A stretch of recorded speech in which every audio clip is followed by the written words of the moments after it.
Hari ini saya akan sampaikan tema khotbah tentang respon terhadap perbuatan Tuhan, ya, bagi dunia. Waktu itu saya ajak Bapak Saudara membuka Yohanes pasal yang ketiga ayat 16, ya, Yohanes pasal 3 ayat 16. Satu ayat yang bukan asing buat kita. Boleh saya minta Bapak Saudara kembali berdiri. Kita akan baca bersama-sama Yohanes pasal 3 ayat 16, ya. Sudah ketemu, ya, sudah ketemu, katakan amin, ya. Mari kita baca bersama-sama. 2, 3. Karena begitu besar kasih Allah akan dunia ini, sehingga Ia telah mengaruniakan anaknya yang tunggal, supaya setiap orang percaya kepadanya tidak binasa, melainkan beroleh hidup yang kekal. Amin. Silakan. Saudara yang saya kasih dalam Tuhan, pagi tadi kita dilayani oleh hambanya Bapak Pendeta Reo Panggabean, dan saya percaya saudara yang hadir pagi tadi juga diberkati. Saya juga tadi pagi juga diberkati, sekalipun pagi tadi habis khotbah hambanya langsung pamit karena memang ada pelayanan di tempat lain lagi, ya. Dan kemarin sudah memberitakan firman, melayani firman Tuhan di pada Natal, ya, ya, sangat diberkati juga. Dan Bapak dan Saudara yang mau mengikuti khotbah kemarin, ya, atau tadi pagi bisa melihat di YouTube, ya.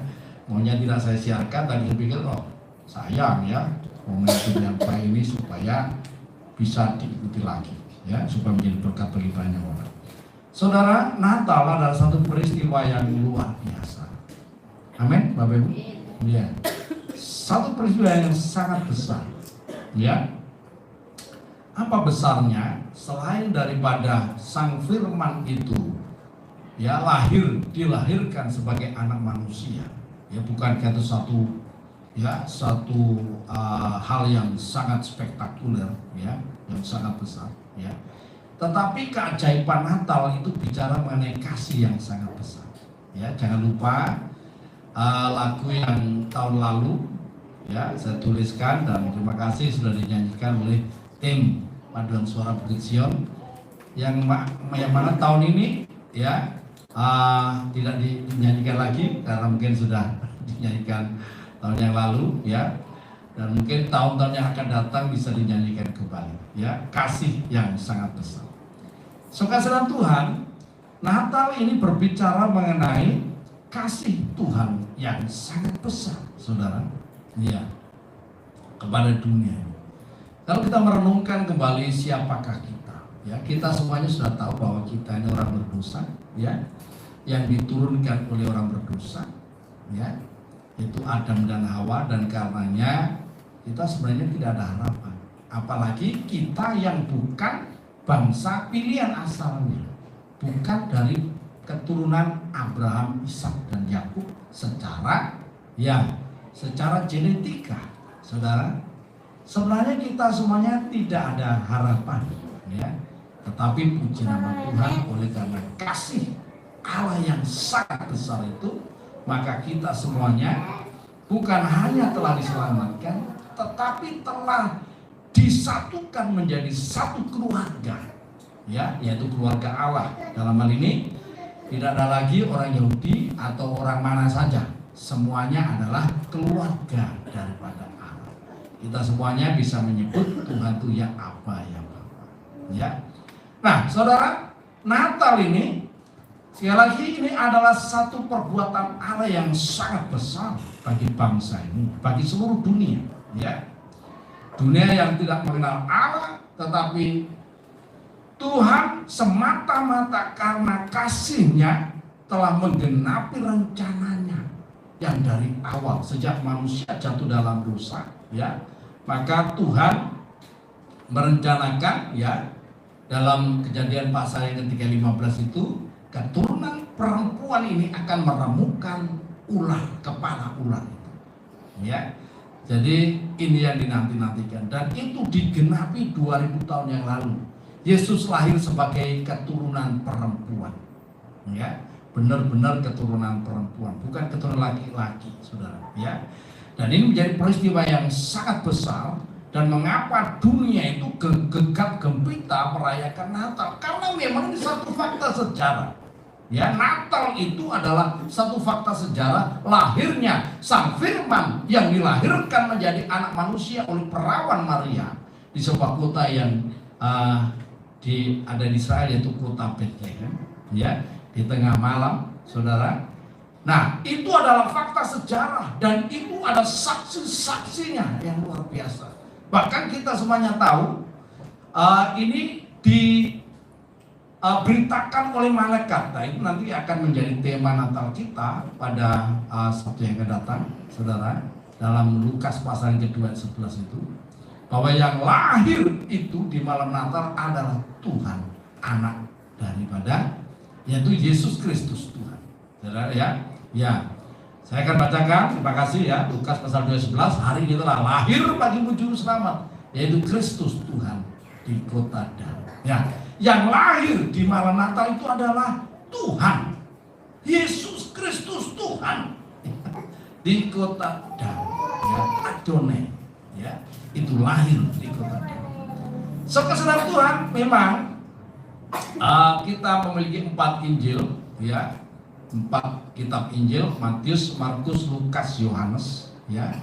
Tidak semuanya menuliskan tentang Natal. Ya. Dari keempat Injil itu hanya Injil Matius dan Injil Lukas yang mencatat tentang peristiwa ajaib ini, kelahiran Yesus ini. Dan bagi orang-orang yang tidak mengerti hal ini menjadi sebuah keanehan. Mengapa Injil Markus dengan Injil Yohanes tidak menuliskan itu? Nah, saya akan jelaskan secara singkat saja, ya. Injil Matius dan Injil Lukas, ya. Kenapa ada silsilahnya? Karena Injil Matius itu melambangkan atau mendeskripsikan Yesus sebagai raja di atas segala raja, ya. Keturunan Daud, makanya ada silsilah yang lengkap itu, ya. Dari Daud sampai kepada Yesus Kristus. Ya, saudara, kemudian Injil Lukas itu mendeskripsikan, ya, menggambarkan Yesus adalah manusia atau anak manusia sejati. Saudara, manusia sejati. Makanya kalau kita ini mau menjadi manusia yang benar itu, ya, contohlah, teladanilah Yesus. Karena apa? Yesus sudah hadir, Sang Firman itu sudah hadir bukan sebagai Allah, tetapi sebagai anak manusia.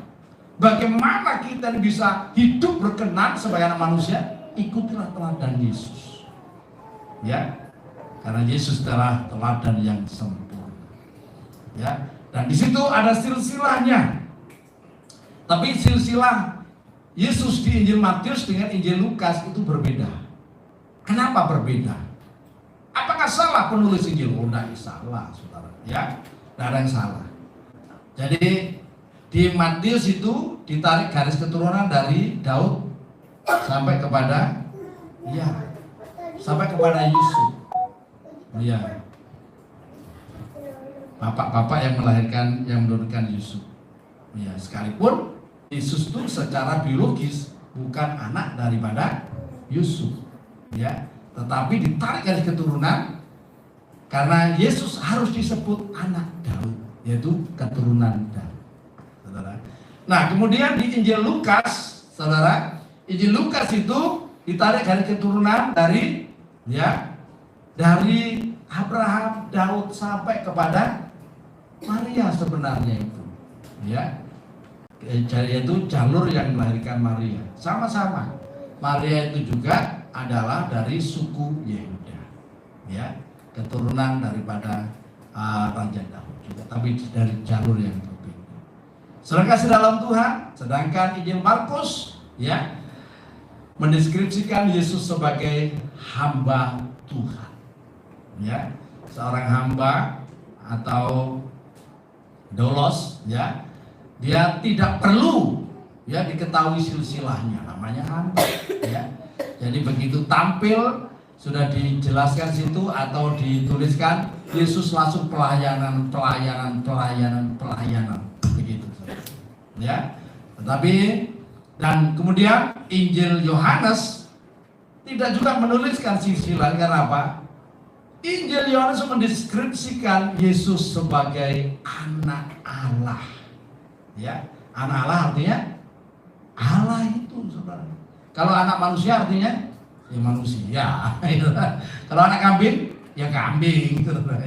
Yesus ini dideskripsikan sebagai anak Allah. Jadi nggak perlu itu ada silsilahnya, saudara ya. Makanya muncullah dalam Yohanes pasal 1 ayat 1 sampai ayat yang kelima itu tolong tayangkan ya.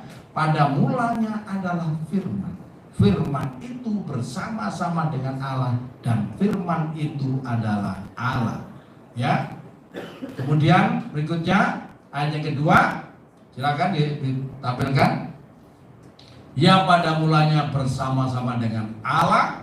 3. Segala sesuatu dijadikan oleh Dia dan tanpa Dia tidak ada satupun yang telah jadi dari segala yang dijadikan. Ya. 4. Dalam Dia ada hidup dan hidup itu adalah terang manusia. 5. Kita baca bersama-sama 2, 3. Terang itu bercahaya dalam kegelapan dan kegelapan itu tidak menguasainya. Ya. Itulah pribadi manusia Yesus Kristus yang dilahirkan di malam Natal. Ya, Dia pada mulanya adalah firman. Makanya Yesus berkata, ya toh, sebelum Abraham dibentuk, aku sudah ada. Ya, yang membuat orang Yahudi marah itu. Ya, saudara Tuhan, dan firman ini kemudian menjadi manusia pada ayat yang ke-14 ya. Silakan ditayangkan ayat 14. Kita baca bersama-sama lagi 2, 3. Firman itu telah menjadi manusia dan diam di antara kita, dan kita telah melihat kemuliaannya, yaitu kemuliaan yang diberikan padanya sebagai anak tunggal Bapa, penuh kasih karunia dan kebenaran. Ya. Makanya hanya di dalam Yesus Kristus kita mengenal adanya kasih karunia. Di luar Yesus Kristus tidak ada kasih karunia. Apa sih kasih karunia itu? Kasih karunia yaitu apa? Segala sesuatu yang kita butuhkan, ya, yang dicari oleh setiap orang, namun tidak mungkin ia dapatkan. Tetapi kemudian diberikan secara cuma-cuma. Sehingga kita mengenal adanya sola gratia. Hanya karena kasih karunia. Apa itu? Hal yang terpenting dalam hidup ini yang diberikan secara cuma-cuma. Yang pertama, keselamatan. Ya, pengampunan dosa dan keselamatan. Diberikan secara gratis oleh karena Yesus Kristus. Kemudian apa? Status kita. Status saya dan saudara di dalam Yesus Kristus adalah anak-anak Allah. Ya kan? Itu diberikan, kita terima, kita miliki secara cuma-cuma gratis. Kita menerima status itu. Dan kemudian kita secara otomatis juga adalah warga kerajaan surga. Nama saya dan nama saudara setelah percaya Yesus dan dibaptis, saudara namanya ada tertulis dalam buku kehidupan anak domba. Ini kasih karunia. Tidak gampang bagaimana orang bisa mencatatkan namanya di buku kehidupan di surga. Ya. Tetapi itu bisa kita alami, bisa kita terima hanya di dalam Tuhan Yesus Kristus.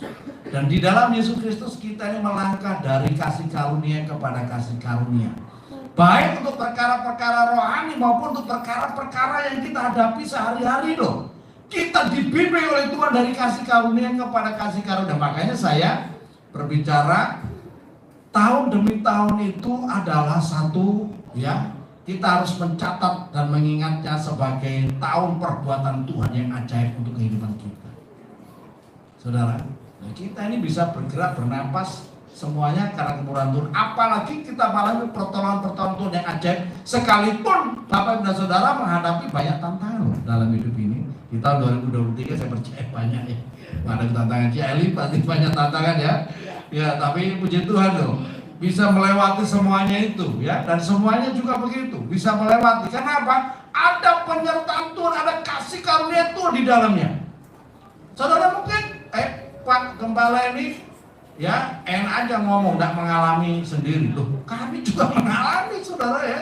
Kami juga banyak pergumulan, banyak tantangan, tapi kami boleh menikmati juga pertolongan Tuhan.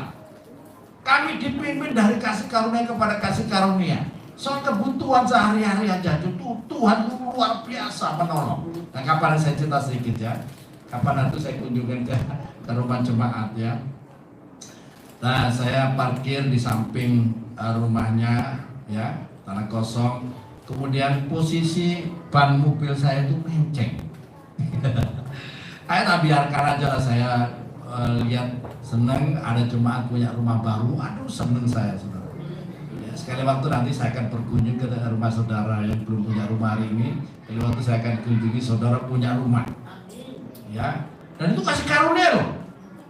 Jangan saudara berpikir begini, Pak Yonatan ini duniawi terus ini begini. Enggak, saudara. Saya ingin menunjukkan bahwa ini loh benar, ini janji Tuhan. Saudara boleh alami. Ya, hidup dalam Kristus adalah satu pengalaman yang luar biasa. Dan luar biasa setelah kami kunjungi dan doakan, kami pulang, dilihat, Pak, oh ban mobil Bapak ini gondol. Ya, begitu. Ya memang saya pikir masih bisa saja lah. Pak, minta tolong Pak, segera harus diganti Pak. Ya, nanti takutnya meletus di tengah jalan. Akhirnya bener, saya langsung ganti. Ya, pergi ke bengkel. Loh, itu loh luar biasanya saya lihat cara Tuhan itu ya. Ke bengkel ban itu buka ban belakang, nggak bisa dibuka itu bautnya sampai patah 2. Dan yang 3 itu dor. Kiri kanan itu, saudara ya. Yang lain dor. Loh, ya apa kok so begini mobil saya ini, saudara? Kok so begitu? Akhirnya setelah diganti, saya harus pergi ke bengkel lain untuk ganti bautnya. Baut murnya itu yang patah itu. Pelan-pelan saya sama ibu gembala, pelan-pelan saya pergi ke bengkel yang lain. Dan sampai sana sudah sore. Pak, nggak bisa Pak, besok aja ya sudah, tak titipkan sini, saya pinjam motornya lah untuk pulang saya. Oh enggak Pak, kalau itu biar anak saya cari bautnya. Loh, masih bisa diusahakan. Saudara, tapi oh Tuhan, ini perbuatan Tuhan yang ajaib. Hal-hal yang kecil ini, saudara ya, hal yang kecil ini membuat saya loh, luar biasa ya. Itu ada catatan-catatan tersendiri. Ya. Bahkan dulu ya, itu sekitar tahun 90 berapa itu? 97 ya. Waktu Lilin masih kecil ya. Dia baru lahir itu ya. 97 98 ya. Itu 58 lah. Kami waktu itu tinggal di Biaung sana. Dan ibu gembala itu pas kebetulan itu pompa air di tempat kami mati. Ibu gembala harus pergi nyari air sore ya waktu itu. Pagi pergi cari air, saudara, ke tempat Pak Klian. Pak Klian itu rumahnya nyebrang jalan. Nah jalan waktu itu masih belum terlalu ramai ya. Jadi pergilah pagi-pagi itu ibu gembala. Dan begitu datang sukacita luar biasa. Pak, luar biasa. Kenapa? Pada waktu dia balik mau pulang bawa air itu, ada mobil lewat, wes gitu. Setelah mobil lewat, ada yang terbang. Tahunya apa? Duit, sudah terbang itu, saudara. Dikumpulin loh sampai hukuman duitnya siapa nggak tahu. Namanya di jalan, saudara ya. Nah, waktu itu uang belanja sudah menipis ya, mungkin tidak ada, saudara. Ya. Tapi duit terbang. Pak, Tuhan itu luar biasa baiknya loh. Ini saya dapat duit terbang, dikumpulin ya. Lupa saya berapa jumlahnya itu. Mungkin gembala masih ingat ya. Ya, dan kita melihat loh, itu perbuatan Tuhan yang ajaib, memelihara kami sehingga kami boleh hidup sampai hari ini. Kenapa? Itu dari hari ke hari dipelihara oleh Tuhan. Dan terlebih lagi sekali lagi Natal yang merupakan satu perbuatan Tuhan yang besar untuk dunia. Nah sekarang bagaimana respon kita, tanggapan kita? Ya, saudara, kita akan lihat tanggapan yang pertama dalam Lukas pasal 2 8 sampai 17 ya. Lukas pasal 2 ayat 8 sampai 17. Nah akan saya baca semua ya, kepanjangan saudara. Ya, haleluya. Lukas pasal 2 ayat 8 sampai ayat yang ke 17 ini, kita lihat reaksi yang pertama adalah reaksi gembala, ya. Reaksi gembala. Saya akan baca ayat 8 dan 9. Di daerah itu ada gembala-gembala yang tinggal di padang menjaga kawanan ternak mereka pada waktu malam. Tiba-tiba berdirilah seorang malaikat Tuhan di dekat mereka, dan kemuliaan Tuhan bersinar meliputi mereka, dan mereka sangat ketakutan. Saya akan lanjut ya. Lalu kata malaikat itu kepada mereka, jangan takut, sebab sesungguhnya aku memberitakan kepadamu kesukaan besar untuk seluruh bangsa. Ayat 11 kita baca bersama-sama. Hari ini telah lahir bagimu juru selamat, yaitu Kristus Tuhan di kota Daud. Ya, saya lanjutkan sampai ayat yang berikutnya. Dan inilah tandanya bagimu, kamu akan menjumpai seorang bayi dibungkus dengan lampin dan terbaring di dalam palungan. Dan tiba-tiba tampaklah bersama dengan malaikat itu sejumlah besar bala tentara sorga yang memuji Allah, artinya Elohim Yahweh, ya. Katanya, kemuliaan bagi Allah di tempat yang maha tinggi, dan damai sejahtera di bumi di antara manusia yang berkenan kepadanya. Setelah malaikat-malaikat itu meninggalkan mereka dan kembali ke surga, gembala-gembala itu berkata seorang kepada yang lain, marilah kita pergi ke Betlehem untuk melihat apa yang terjadi di sana, seperti yang diberitakan Tuhan kepada kita. Perhatikan, ya. Respon yang pertama itu dialami oleh para gembala yang sedang mengembalakan kambing domba, menjaga, bukan mengembalakan pada waktu malam, menjaga kawanan kambing domba. Ada yang mengatakan, Pak, bagaimana ini? Kok menjaga kawanan kambing domba? Itu kan musim dingin ya di Betlehem. Nah, terus kalau musim dingin, apakah kambing itu tidak digembalakan? Ya, didilit dulu gitu ya, Bang. Nanti kalau musim semi atau musim panas baru dimunculkan lagi. Enggak, tetap ya. Itu gembala-gembala menjaga kawanan domba. Ini padang itu pada waktu malam. Dan tiba-tiba mereka melihat ada malaikat yang datang, didahului dengan tampaklah ada sinar terang yang menerangi daerah itu. Dan malaikat itu berbicara seperti apa yang sudah kita baca tadi. Ya jelas terkejut kan? Ya kalau saudara malam-malam didatangi malaikat yang terang tiba-tiba, oh jelas terkejut ya. Ya, saudara kasih dalam Tuhan. Dan tindakan responnya apa? Setelah terkejut, dia responnya langsung. Pada waktu itu mereka pergi ke Betlehem seperti yang disampaikan oleh para malaikat itu, yaitu bahwa ya hari ini telah lahir bagimu juru selamat, ya. Jadi Yesus itu lahir bagi para gembala yang ada di padang belantara waktu itu juga. Dan kalau malaikat ini datang juga kepada tukang bakso, dan malaikat itu pasti akan berkata kepada para tukang bakso, hari ini telah lahir bagimu juru selamat, yaitu siapa? Kristus Tuhan di kota Daud. Kalau hari ini misalkan para malaikat itu mendatangi ya tukang sate, ya tukang sate itu akan mendengar juga berita hari ini telah lahir bagimu. Yesus lahir bagi tukang sate, amen. Bagi tukang bakso, bagi pengusaha, bagi pejabat, bagi pemerintah, bagi siapapun, ya semua orang. Yesus lahir bagi mereka, amen. Iya. Dan sekarang responnya bagaimana? Kepada para gembala ini responnya mereka langsung setelah terkejut, mereka langsung penasaran. Dan para gembala ini sepakat pergi ke Betlehem membuktikan benar tidak perkataan ini. Iya. Artinya apa? Mereka percaya dengan berita itu. Saudara kasih Tuhan, orang yang percaya diselamatkan oleh Tuhan. Amin. Ya, dengan hati orang percaya, ya dengan mulut mengaku bahwa Tuhan, orang diselamatkan dengan benar.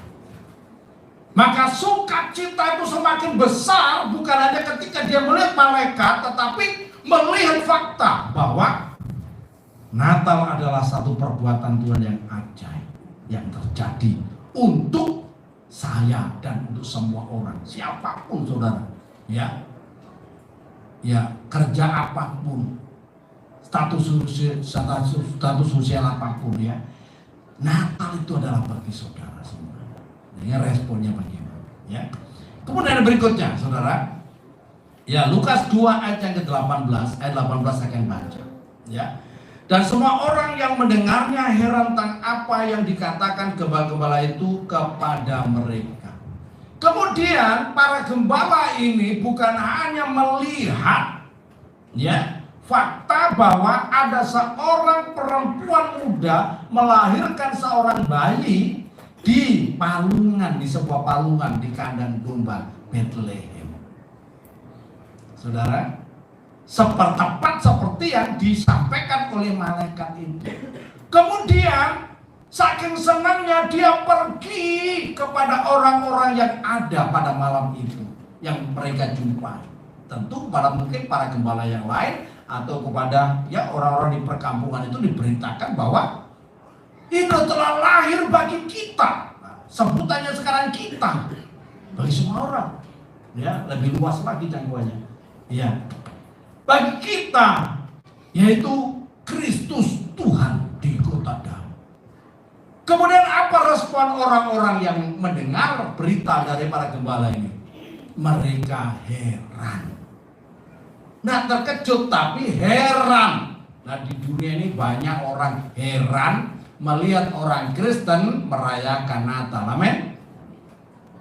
Dan di beberapa tempat, bahkan di Jawa Barat tahun yang lalu, ya, jemaat merayakan Natal digeruduk loh. Nggak boleh merayakan Natal. Kenapa? Heran. Orang Kristen merayakan Natal, heran, ya. Jadi heran itu ada yang positif, ada yang negatif. Ada dua hal. Heran kenapa? Kok bisa begitu? Ya, perbuatan Allah itu luar biasa. Ini bagi orang yang berpikir yang positif. Tapi berpikir yang negatif, heran. Nggak mungkin itu, heran kan juga. Ya, ini berita konyol ini, nggak mungkin terjadi. Ya, dan bisa jadi memusuhi. Saudara kasih contoh, itu heran. Dan orang yang heran, hanya heran saja, dia tidak akan mengalami apapun, tidak akan menerima perubahan dalam hidupnya. Tidak akan menerima pengalaman-pengalaman, cuma heran toh aja, heran toh. Sebagai penonton toh, heran. Kemudian berikutnya, respon yang ketiga. Hari ini tak panjang-panjang saya khotbah, ya. Ya, karena itu jangan heran. Amin. Ya, haleluya. Saudara Tuhan, kemudian dalam Matius pasal 2 ayat 1 sampai 2, Matius pasal 2, ya, ayat 1 sampai 2, kita akan melihat respon yang berikutnya, ya. Respon daripada orang-orang Majus yang jauh di timur, yaitu kurang lebih mereka itu ada di daerah Iran atau Irak, saudara, ya, Irak atau Iran, saudara, para Majus ini. Nah, dalam Matius pasal yang kedua 1 sampai 2 saya akan bacakan. Sesudah Yesus dilahirkan di Bethlehem di tanah Yudea, pada zaman Raja Herodes, datanglah orang-orang Majus dari timur ke Yerusalem dan bertanya-tanya, di manakah dia raja orang Yahudi yang baru dilahirkan itu? Kami telah melihat bintangnya di timur dan kami datang untuk menyembah dia. Perhatikan, orang-orang Majus ini adalah orang-orang ahli nujum, orang pintar, orang-orang yang punya, ya, buku-buku atau buku-buku kitab-kitab suci yang memandu kehidupan mereka, ya, yang di situ di dalamnya ada ramalan bahwa nanti akan lahir, ya, seorang raja Israel yang luar biasa, ya. Nah, kemudian dengan orang Majus, saya percaya mereka juga membaca di kitab mereka, ya, tandanya ada bintang ini. Nah, orang-orang hebat pada zaman dulu bahkan sampai sekarang ini sering membaca tanda-tanda zaman itu melalui ilmu perbintangan. Bahkan orang Kristen suka juga, ya. Ada yang suka meramal nasibnya dengan, ya, enggak ya? Percaya pada Tuhan, pada kitab suci aja ya, janji Tuhan aja ya. Kadang-kadang ada orang Kristen yang meramalkan ya dengan apa itu ramalan bintang gitu ya. Oh, lahirnya tanggal berapa, bulan berapa ya, itu sionya bintangnya bintang apa namanya, ada Sagittarius lah, ada apalah, saya tidak hafal sebenarnya. Kalau apa bintangmu Libra. Apa Libra itu artinya? Ganteng ya? Oh, ganteng makanya. Lalu kasih Tuhan ya. Nah, ini orang-orang Majus, saudara, dan kemudian mereka melihat bintang itu muncul. Makanya memang benar itu Tuhan berikan tanda-tanda semua. Segala sesuatu Tuhan berikan tanda sebelum terjadi. Bahkan saya dengar dari orang-orang tua dulu itu sebelum terjadi peristiwa yang mengerikan di Indonesia, gestop ya, itu katanya ada lintang kemukus katanya itu berapa hari gitu tampak terus ya. Nah itu katanya pasti akan terjadi sesuatu ya. Nah ini demikian pula ketika bintang itu nampak, orang Majus itu pergi ke Allah di mana bintang itu ya, bintang itu berada saudara atau terbit. Dan tibalah mereka di Yerusalem. Mereka tidak pernah baca kitab Taurat, ya. Dan hanya orang Yahudi yang tahu bahwa di mana Mesias itu dilahirkan. Hanya ahli-ahli Taurat, yaitu di Yerusalem, di Bethlehem. Seperti yang dituliskan dalam kitab Nabi Mika pasal yang kelima 1 itu, ya, bahwa Mesias itu dilahirkan di sebuah kota, yaitu di kota Bethlehem, bukan di sebuah pohon pisang. Amin. Haleluya. So kasih dalam Tuhan, dan mereka pergi hanya untuk apa? Hanya untuk melihat dan bertemu dengan anak ini, bayi Yesus. Dan mungkin saja bukan di kandang domba waktu ketemu dengan bayi Yesus ini. Ya, apa dikatakan di kandang domba? Karena apa? Ya kan berhari-hari mereka jalan. Mungkin sudah di tempat penginapan baru ketemu, ya. Tujuannya apa mereka ketemu? Hanya untuk yang pertama menyembah bayi itu, menyembah dan memberikan persembahan. Ini responnya luar biasa. Dan saya percaya orang Majus ini juga ya diselamatkan dan ditulis di kitab suci dan menjadi berita Natal sampai hari ini. Respon mereka pergi jauh, tidak peduli berapa besarnya biaya yang harus diperlukan, berapa capeknya, bagaimana capeknya, ya ketemu atau tidak, yang penting mereka jalan. Satu pengorbanan yang sangat besar. Bukan hanya mereka korban tenaga, waktu, tetapi mereka juga korban harta benda. Bahkan nyawa mereka mereka tak perhitungkan ya. Nyawa mereka tak perhitungkan. Saya percaya orang-orang Majus bukan orang sembarangan. Ini orang-orang hebat, berpengaruh di daerah mereka dan pergi bersama dengan pengawal-pengawal itu banyak itu. Yang pergi bukan 1-2 orang, bukan 3 orang saja, tapi pengawal-pengawalnya banyak ikut pergi. Dan itu butuh biaya yang besar. Tapi dilakukan karena apa? Karena dia tahu yang lahir itu adalah raja di atas segala. Satu kehormatan, satu kenikmatan kalau mereka bisa ketemu dengan bayi. Makanya Natal ini bagi orang yang tahu menghargai akan kemurahan Tuhan, tahu menghargai akan karya Allah yang ajaib, dia pasti akan datang ya, untuk mencari Tuhan. Kadang-kadang ada orang Kristen ini, biarpun tidak datang setiap minggu, yang penting Natal datang ya.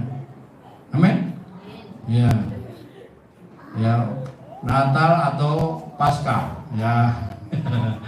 Tapi tidak ada di sini ya. Semuanya cinta Tuhan, ya. Semuanya mau cari Tuhan. Sekali dalam Tuhan, ya. Dan Natal sekali lagi, ini adalah satu kesempatan besar untuk apa? Untuk kita mempersembahkan sesuatu.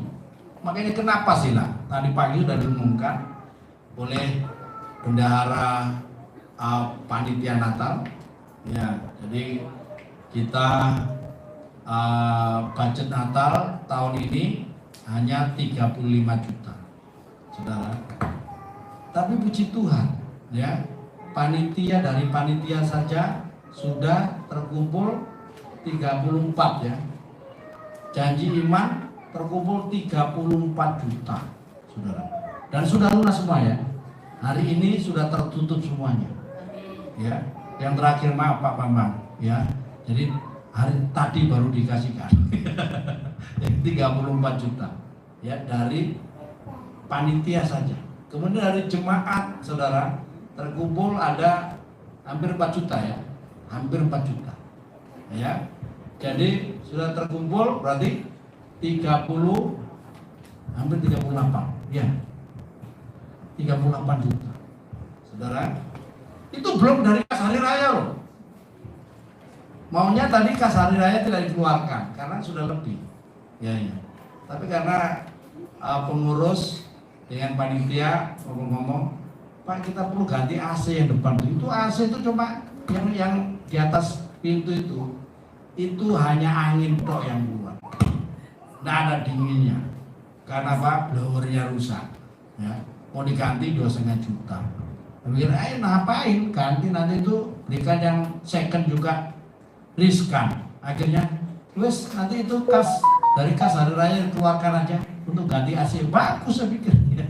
Supaya jemaat bisa lebih dingin. Amin. Ya. Tapi jangan kalau nanti dingin ngantukan terus. Amin. Ya. Ya, supaya lebih nyaman lagi. Dan terima kasih saudara korban AC, persembahkan AC di sana itu dari 1 PK diganti jadi 2 PK, ya lebih dingin sekarang, ya. Nanti itu diganti 2 PK juga. Nah, saudara lebih dingin lagi. Siapa tahu nanti di atasnya Elim itu nanti diganti lagi 5 PK. Ya. Dan ini adalah momentum untuk kita bisa memberi persembahan kepada Tuhan. Makanya kenapa sih kita bagi amplop persembahan? Supaya apa? Masing-masing itu punya kesempatan untuk memberi sesuatu untuk Natal. Kenapa? Itu satu kehormatan kita bisa memberi sesuatu untuk Tuhan di Natal. Jangan berpikir, oh Natal ini, wah ini merupakan hari yang saya tunggu-tunggu. Karena apa? Waktunya saya dapat hadiah. Tadi ngomong sama Pak Bambang, ya, koordinator, ya, diakonia kesejahteraan. Saya minta tetap Pak Bambang aja yang bergerak juga. Dan saya harapkan juga yang di sana juga harus kembali lagi. Ya, tanya Pak Bambang tadi, Pak, tidak ada bagi sembako kah untuk tetangga-tetangga? Itu kan urusannya Pak Diaken itu harusnya. Ya, nanti harus digerakkan. Ya, bagi-bagi sembako. Ada pemulung-pemulung, ada tetangga-tetangga kita yang itu keluarkan kas Diaken. Ya, saya harapkan jemaat tidak usah lah mengharapkan pembagian sembako. Ya. Natal itu merupakan satu kesempatan kita untuk berbagi, memberi untuk Tuhan. Dan ini rahasianya kalau saudara memberi itu untuk diberkati Tuhan, amin. Ya, lebih berkat memberi daripada menerima. Bukan berarti saudara tidak boleh menerima, boleh. Tapi saudara kalau mau diberkati lebih beri yang terbaik. Saudara akan diberkati. Ya. Kemudian yang berikutnya, ya, respon yang berikutnya yaitu pada Matius pasal 2 ayat yang ketiga. Ya. Matius pasal 2 ayat 3 atau ditayangkan, ya. Saya akan baca, ya. Ketika Raja Herodes mendengar hal itu, terkejutlah ia beserta seluruh Yerusalem. Maka dikumpulkannya semua imam kepala dan ahli Taurat bangsa Yahudi, lalu dimintanya keterangan dari mereka di manakah Mesias akan dilahirkan. Mereka berkata kepadanya, di Bethlehem di tanah Yudea, karena demikianlah ada tertulis dalam kitab Nabi. Ya, nanti saudara bisa baca sampai selanjutnya. Nah, kelahiran Yesus Kristus itu adalah inti daripada seluruh pembicaraan, pemberitaan nubuat yang ada di kitab Taurat dan Nabi-Nabi. Semua itu membicarakan tentang Yesus. Ya, kita mulai dari kitab Taurat bahkan sampai kitab Wahyu itu hanya membicarakan tentang Yesus. Tidak ada bicara tentang yang lain, amin. Iya. Saudara, itu apa? Yesus adalah inti daripada kasih Allah untuk menyelamatkan dunia ini dari kebinasaan kekal. Nah, kemudian direspon oleh Herodes raja ya tanah Yudea pada waktu Yesus dilahirkan. Herodes ini sebutan saja, dia punya nama sendiri. Ya, ada Herodes Agripa, ada Herodes Agung, Herodes apa ya, sama kayak Raja Brawijaya 1, Brawijaya 2, ya, dan sebagainya itu ya. Nah, seperti itu. Ya. Nah, Herodes juga terkejut mendengar berita yang disampaikan oleh orang Majus ini. Loh, kok ada raja orang Yahudi lahir, raja orang Israel lahir, dan orang-orang Yerusalem pada terkejut juga. Ya, Yerusalem gempar pada waktu Natal itu. Di mana kira-kira ini? Kemudian timbullah rencana jahat daripada Herodes. Kenapa? Karena kelahiran Yesus ini merupakan ancaman secara politik bagi Herodes dan bagi kerajaan Romawi. Ancaman politik, wah bahaya nih kalau ini Yesus nanti bisa anak ini bisa besar dan nanti pasti akan bisa membebaskan orang Israel dari kekuasaan bangsa Romawi atau dari kuasa Herodes dan kuasa-kuasa yang lain. Ya, ancaman.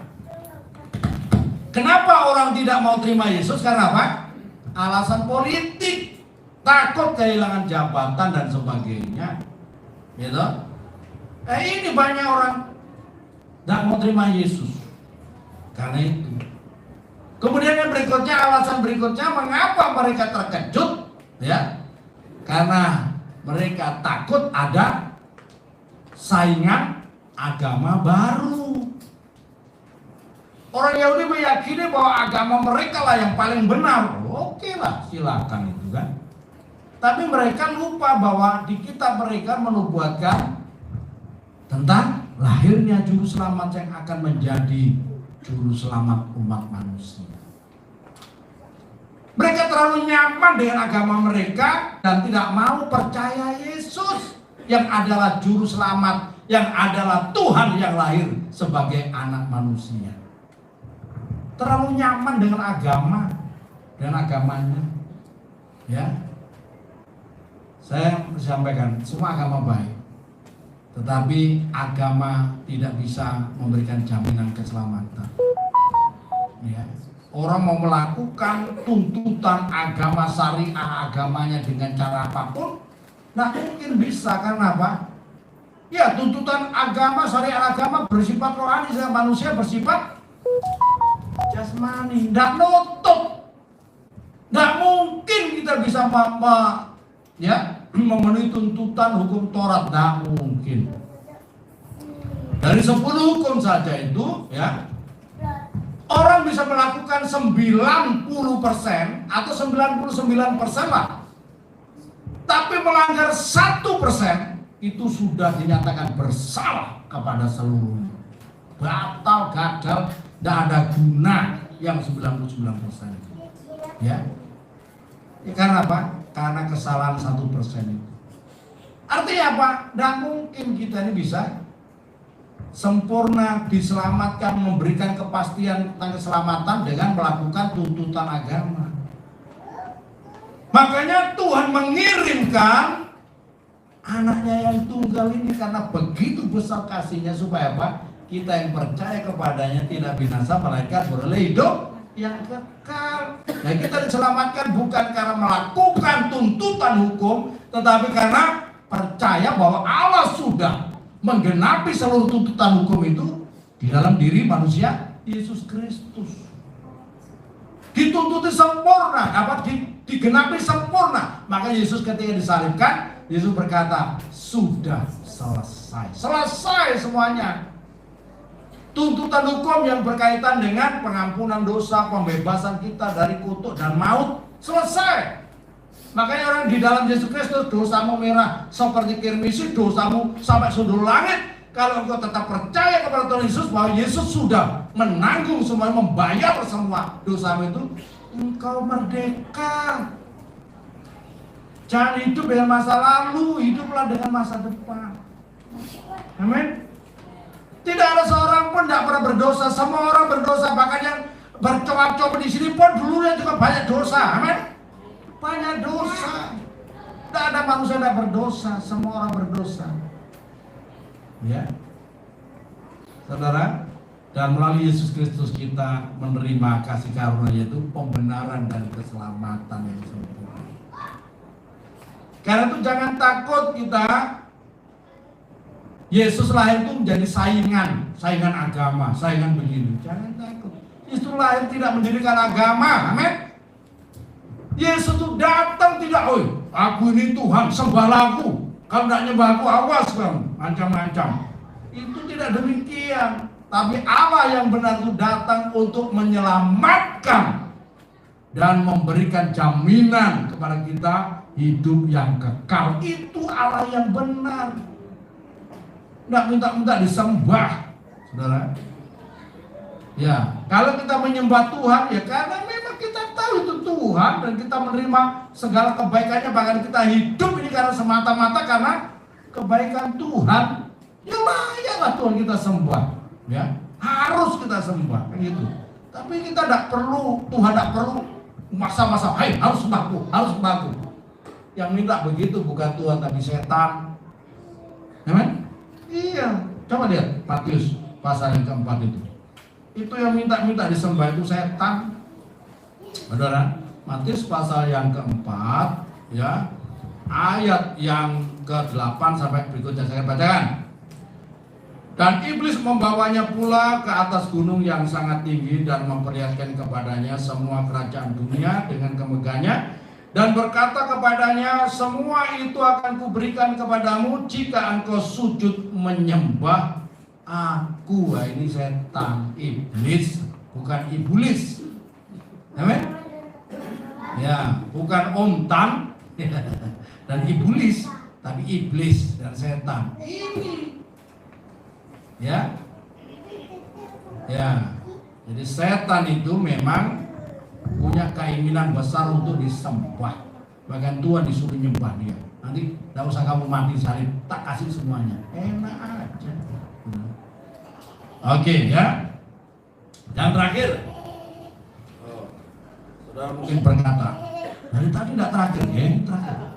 Haleluya. Haleluya, ya. Saudara dalam Tuhan, Matius 2 ayat 16 sampai 18. Tolong tanyakan, Matius 2 ayat 16 sampai 18. Ya. Saya akan bacakan demikian. Ketika Herodes tahu bahwa ia telah diperdayakan oleh orang-orang Majus itu, ia sangat marah, lalu ia menyuruh membunuh semua anak di Betlehem dan sekitar, yaitu anak-anak yang berumur 2 tahun ke bawah, sesuai dengan waktu yang dapat diketahuinya dari orang-orang Majus itu. Dengan demikian genaplah firman disampaikan oleh Nabi Yeremia, terdengarlah suara di Rama, tangis dan ratap yang amat sedih. Rahel menangisi anak-anaknya dan ia tidak mau libur sebab mereka tidak ada lagi. Perhatikan, saudara, apa tindakan Herodes yang tidak percaya kepada Tuhan Yesus, yang takut kehilangan jabatan dan sebagainya? Ngeri, saudara. Ia berusaha untuk membinasakan Yesus. Dan bukankah ini, ya, dilakukan oleh banyak orang di dunia ini? Bagaimana caranya untuk menolak Yesus, menolak kekristenan, membinasakan Yesus? Tapi Tuhan punya cara luar biasa. Ya, Kekristenan itu mau dibinasakan dari dulu, dari zamannya Herodes, ya, sampai sekarang tetap aja. Firman Tuhan katakan bahkan pintu gerbang alam maut tidak akan dapat mengalahkan gereja, saudara. Iya, pintu gerbang alam maut itu tidak dapat mengalahkan gereja. Gereja terus berkembang, amin. Dan saya percaya tahun mendatang nanti banyak jiwa-jiwa baru yang akan datang. Ya, banyak orang akan diselamatkan dan akan penuh dengan kesaksian-kesaksian dan sukacita yang luar biasa. Karena ini janji Tuhan. Saya cinta kepada Indonesia. Saya berdoa terus untuk Indonesia supaya Indonesia diselamatkan, diberkati, hanya itu saja. Makanya saya tuliskan sebuah lagu, Tuhan berkati Indonesia, Tuhan sayangi Indonesia. Dengan cara apa? Tetap harus kita beritakan kabar baik ini, bahwa Yesus Sang Firman yang menciptakan segala sesuatu telah hadir sebagai manusia. Tujuannya untuk apa? Bukan untuk minta disembah-sembah, tapi untuk menyelamatkan setiap orang yang berdosa. Yang percaya tidak binasa, melainkan beroleh hidup. Tapi Herodes menolak. Apa akibatnya? Menolak Yesus. Menolak Yesus sama dengan menolak kasih Allah. Menolak Yesus itu sama dengan menolak kasih karunia. Ya, karunia, kasih karunia hidup kekal. Ya, menolak ya pengampunan dosa, menolak surga yang benar dan sebagainya. Menolak Yesus berarti menolak pribadi Allah itu sendiri. Amin, saudara? Ya. Dan orang yang menolak Yesus akan dihakimi. Ini ayat yang terakhir. Yohanes pasal 12 ayat 48. Yohanes pasal 12 ayat 48. Tolong tayangkan. Ya, kita akan baca bersama-sama. Yohanes pasal 12 ayat 48. Ya. Haleluya. Haleluya. Yohanes pasal 48, saya akan bacakan demikian. Barang siapa menolak aku dan tidak menerima perkataanku, ia sudah ada hakimnya, yaitu firman yang telah kukatakan. Itulah yang akan menjadi hakimnya pada akhir zaman. Yang menolak Yesus akan dihakimi, amin. Dihakimi. Yang hakimi siapa? Yesus. Yaitu firman itu pada akhir zaman. Ya, yang menolak Yesus tidak menerima hidup yang kekal, tidak menerima keselamatan, tidak menerima anugerah Allah. Ya, karena itu berbahagialah saudara yang sudah menerima Yesus. Yang menerima Yesus menerima segala kasih karunia. Yang menerima Yesus menerima hidup yang kekal. Yang menerima Yesus menerima pengampunan. Yang menerima Yesus menerima damai sejahtera. Yang menerima Yesus menerima berkat Tuhan. Yang menerima Yesus menerima pribadi Allah itu sendiri. Saudara bahagia, tepuk tangan untuk diri saudara sendiri. Ya.